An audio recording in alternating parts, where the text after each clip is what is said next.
Jadi nanti salah satu pertanyaannya misalkan, apa sih gap risetnya? Apa yang menjadi, misalkan, apa sih permasalahannya penelitian Anda? Misalkan ada dosen nanya seperti itu. Jawabannya bukan rumusan masalah. Apa? Untuk mengetahui variabel X, untuk mengetahui variabel Y, untuk itu mah rumusan masalah, bukan masalah. Beda, ya. Jadi jangan sampai nanti salah menjawab gitu. Jadi tolong nanti ada kata-kata kunci untuk bagaimana menjawab tatkala menjawab di ujian sidang dan lain sebagainya. Salah satunya tadi, apa sih masalah penelitian Anda? Dijawabnya dengan gap. Pak, begini.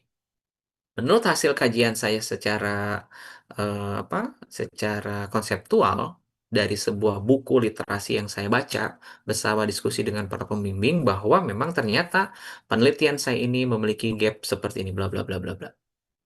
Ini memiliki kekosongan untuk dilakukan penelitian karena ini merupakan eh, tidak belum ada keilmuan yang mempelajari dan membuka fenomena terkait dengan ini. Oleh sebab itu saya tertarik, saya berminat, saya mengatakan bahwa ini memiliki urgensi dan memiliki kelayakan untuk dilakukan penelitian selanjutnya, Pak. Kenapa? Karena penelitian sebelumnya adalah begini dan dilakukan seperti ini. Tetapi hal yang membedakan dengan penelitian saya dengan yang lain adalah bla bla bla bla. Itu kalau ditanya dengan masalah gitu. Jadi perlu perlu perlu apa? Perlu trik teman-teman supaya tatkala misalkan nanti bisa menjelaskan gitu ya. Supaya apa? Supaya alur penelitiannya jelas. Oke, dari masalah lalu dicari teorinya. Ada masalah nih. Ada teori. Jawablah masalahnya dengan teori. Muncullah hipotesis. Hipotesis itu apa? Hipotesis itu jawaban sementara permasalahan penelitian berdasarkan teori yang ada. Itu hipotesis. Nah, lalu apa fungsinya hipotesis bagi penelitian? Hipotesis itu tujuannya untuk dibuktikan. Bener nggak sih? Gitu. Diuji hipotesisnya. Diujinya dengan apa? Dengan instrumen. Nah, makanya mata kuliah ini adalah tujuannya adalah untuk menguji penelitian teman-teman yang sudah dijawab oleh teori.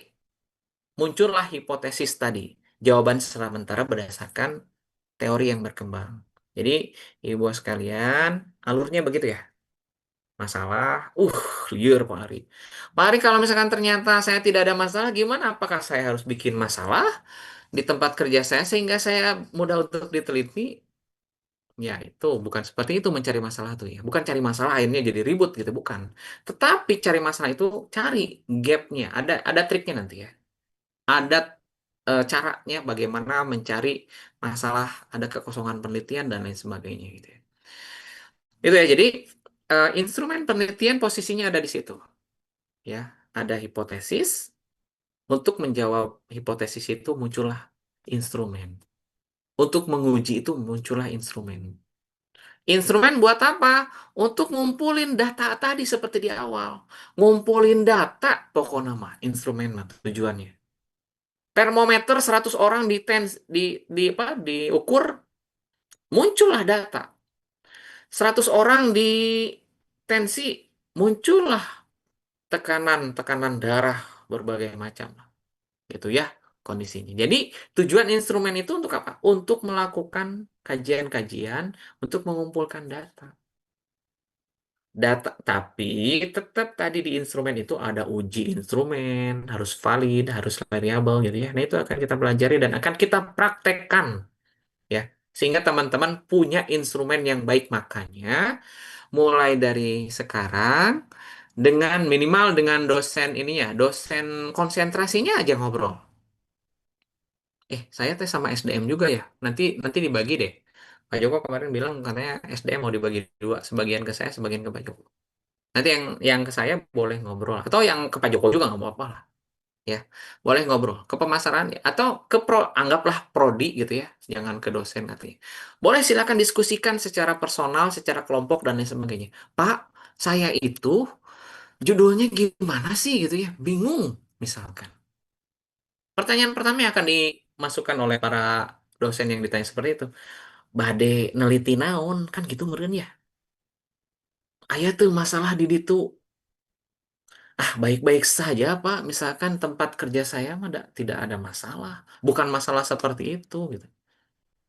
Tapi masalah yang kira-kira eh, jadi gini, ada yang ideal di tempat kita nggak ideal gitu. Nah, itulah jadi masalah. Semakin tidak ideal, semakin jauh gapnya, semakin bermasalah. Nanti munculkan solusinya alternatif variabel X, Y, alternatif misalkan jadi moderasi atau mediasi itu adalah variabel alternatifnya, variabel solusinya. Nah, teman-teman harus harus harus nanti di mata kuliah yang tadi yang pagi yang sebelumnya saya jelaskan ada X, ada Y, lalu ada variabel tengahnya moderasi. Itu variabel solusi. Mungkin nggak disolusiin seperti ini, dimediasi oleh ini, mungkin nggak naik kinerjanya, kinerja pegawainya, mungkin nggak dengan adanya insentif. Ada pelatihan, tapi pelatihannya teh pakai insentif. Sekali pelatihan 1 juta, sigana teh seueur nu pelatihan. Permasalahannya, pelatihannya sukses, mungkin nggak kinerjanya naik? Nah, itu pertanyaannya gitu. Semakin, jadi permasalahannya apa? Ternyata pelatihan-pelatihan kinerja-kinerja gitu ya.